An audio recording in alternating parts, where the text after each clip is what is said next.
We move on to 2021 season previews today, and we get to the Seattle Kraken. Yeah, and also ignore my hair because I haven't showered yet. But we're on to the Seattle Kraken, and we've never done a Seattle Kraken preview before because you want to know why? It's their first year in the NHL. So there's a lot of ways I could have done with this. I could have just said I could have just gone over their key arrivals or key departures, but what would be the point of that? Because everyone's a new arrival. There's no one who, you know what I mean. So obviously, I didn't do that. What I did though was I put in their entire projected lineup, their entire depth chart, literally everyone that has signed with them, every single one. And I've also inquired some questions that and some things you need to understand, and things you need to know before the coming season for the Seattle Kraken. So first off, if you're new to the channel, you're already subscribed. If you're a Kraken fan, which if you aren't from Seattle, I don't know what to tell you. But if you're new to the channel, you're already subscribed. Yeah, please make sure to do that. We're trying to get to 1,000 subscribers by the end of this year. We're only 83 away, if I'm not mistaken. We've been getting a ton lately. We hit 900 Friday, and it's Sunday at time recording this video, and it's unbelievable how much subscribers we've gained. So I really do appreciate it.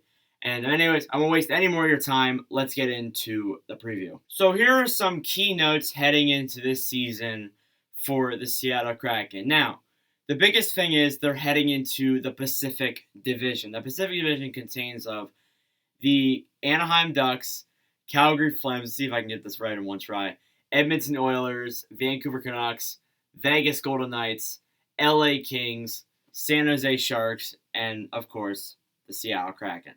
That was not in order at all. I tried doing alphabetical order, but then I forgot the Kings existed, and the Sharks. So, anyway, those are all the teams. Now, I'm going to make previews about all these teams, obviously. I have for a couple of them.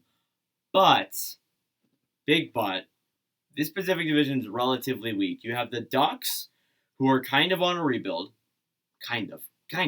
Just kidding. They are on a rebuild, and they're still rebuilding to become one of the best teams in the NHL. You have the Calgary Flames, who, in my opinion, I think they're going to have a bounce-back season with the core that they have. But depending on how you look at them, they could be heading towards a rebuild as well. The Edmonton Oilers, who have the best player in the world, a top 10 player, and everyone else. Then you have the Los Angeles Kings, who, arguably they could be heading towards, a very good couple of years, but they may rush this too quickly, and they could screw it up, so you never know. Then you also have the San Jose Sharks, who, with a bunch of scandals going on with different players, Vander Kane, and them heading towards a rebuild is getting kind of questionable, but them kicking and screaming doing it, and with all their bad contracts, it's a whole question. We'll get into them later today, actually. They're the afternoon preview. And then you have, of course, the Vancouver Canucks, who are a team that, depending on how you look at them, you can look at them as, oh yeah, they're heading towards a playoff team, they're a super team, or they might need a little bit more time before they can become an actual contender, depending on how you look at it. And then, of course, you have the Vegas Golden Knights, a team who is likely going to win the division. They should, at least. And, that's the Pacific Division. And, of course, the weakest team out of all those teams is the Arizona Coyotes, and they're in the Central Division now, thanks to the Kraken. We could make the playoffs right now if it weren't for whatever. Anyways, so this Pacific Division is kind of weak, but I'm going to say this. They will not be as good as Vegas. Probably. Just by judging by what they've done with Ron Francis. The thing is, they've acquired a lot of young guys. That's one thing a lot of people don't realize. They've gotten a couple old guys, they got Jaden Schwartz, Philip Grubauer, Mark Giordano. They have some old guys. But when you look at this team, this whole entire roster is relatively young. I think the average age is 23. I mean, sure, there's some old guys on that team. Eberle, there's guys on that team that are decently old. They're not as young as some of these guys. But guys like Morgan Geekie, guys like Joey Decord, guys like I almost said Jake Bean, Luke Henman, Alexander True, guys like that, Vince Dunn, they're all relatively young and they have good potential. And that's what I think Seattle's going for. They're not trying to win now. And I think at first Vegas wasn't really trying to do that either, but it kind of just happened. So I'm not saying that the things that happen with Vegas are going to happen, aren't going to happen, but it's not very likely. But then again, it is a weak Pacific Division, so if they make the playoffs, I wouldn't be surprised. But what I also said here is I wouldn't expect playoffs. Just coming from my perspective. And as I said, looking at their entire core, trying to get young guys, and this team, if they have a bad year this year for their first season, I wouldn't blame them. And then they have. It takes a little bit to get this team developed and ready. This team could be stacked because you're heading into a 2022 NHL draft that is very stacked. Like, I should know because my Arizona Coyotes have 2 picks in it, and they're likely going to be bad. So if the Kraken are bad, that's a good thing, a very good thing, because they can get a very solid player in the draft to even stack up that prospect pool and that young core even more. And they already have Matthew Beniers as a guy in the pool already. So, if they're bad, don't be mad at it. If they're good, good. They probably will lose to Washington in the finals again. Just kidding. That was not a chirp at Vegas, but just saying.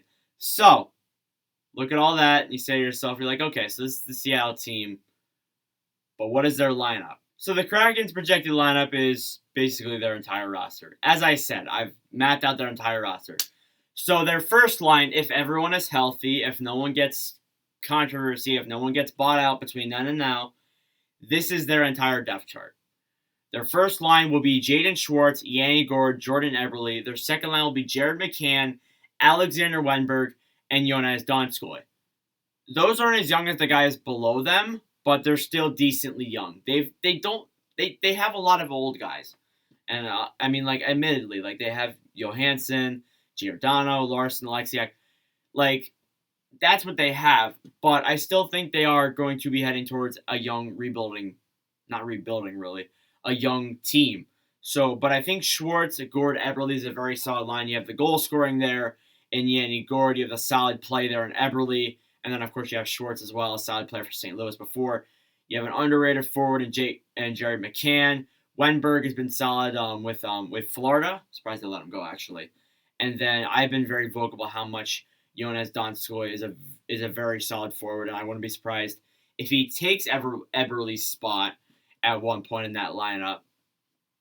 It can happen. As for their bottom 6, you have Brandon Tanev, Carl Yarncroc, and Marcus Johansson. They have Carson Twarynski, Mason Appleton, and Nate Bastian.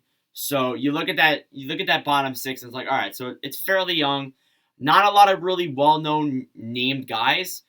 You obviously have Tanev, who is a very known Pittsburgh Penguin. Yarncroc, a very depth forward for Nashville, a very depth center.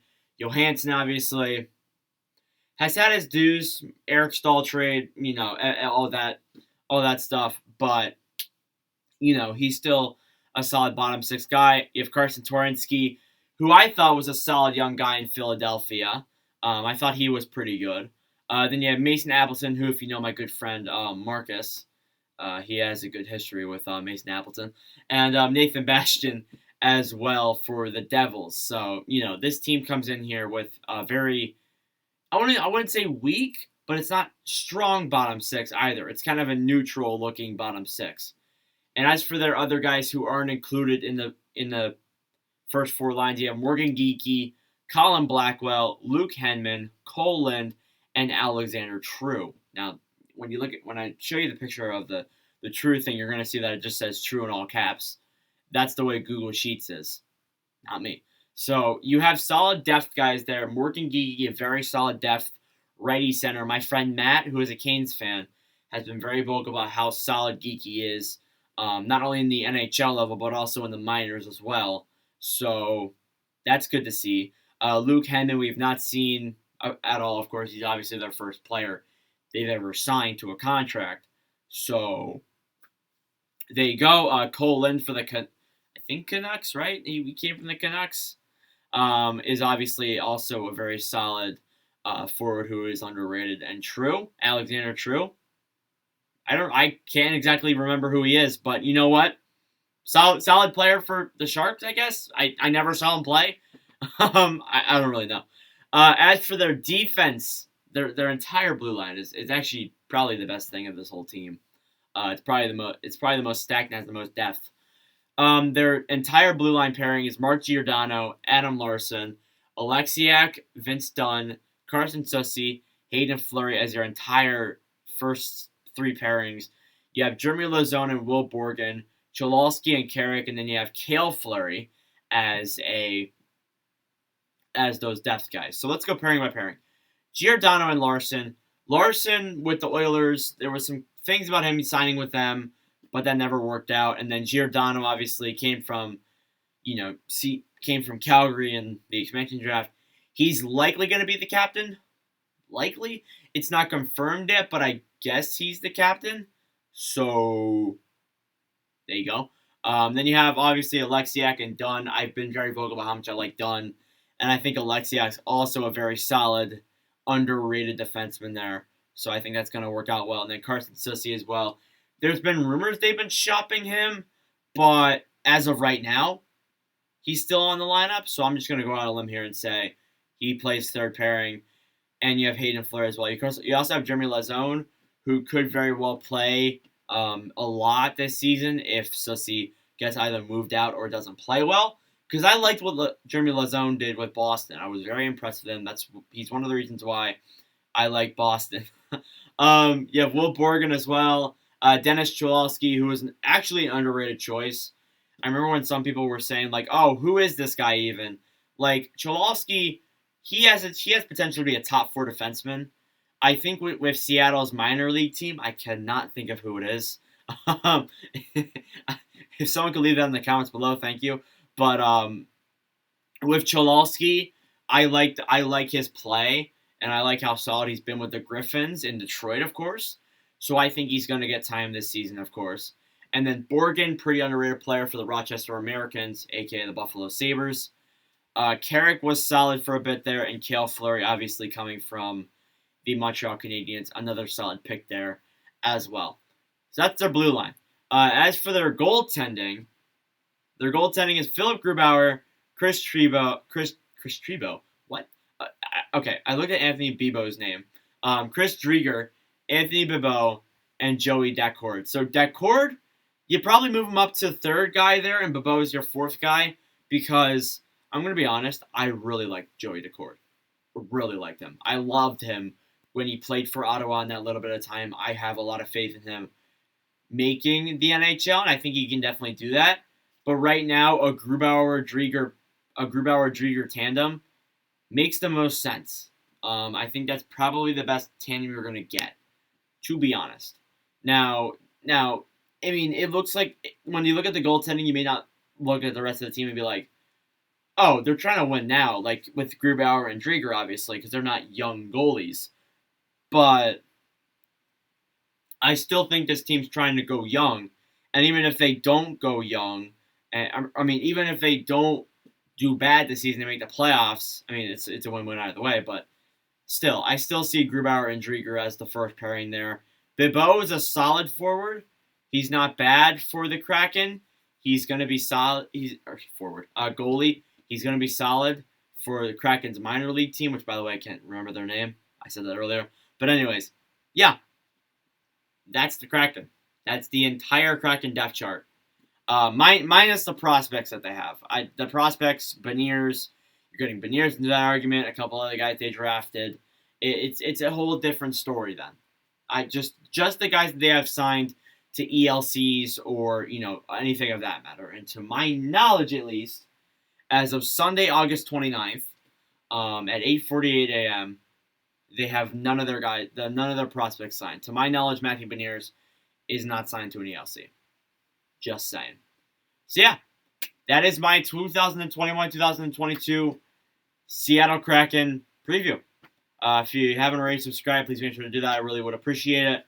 I mean, this is one that's different than others because this team's obviously in their first year, so I went a little bit more in depth with the lineup. I pretty much put in their entire roster into that, so, And anyways, thank you all for watching. For our support as later, really do appreciate it. And I will see you guys later today, unless something happens between then and now, for the San Jose Sharks season preview. Adios.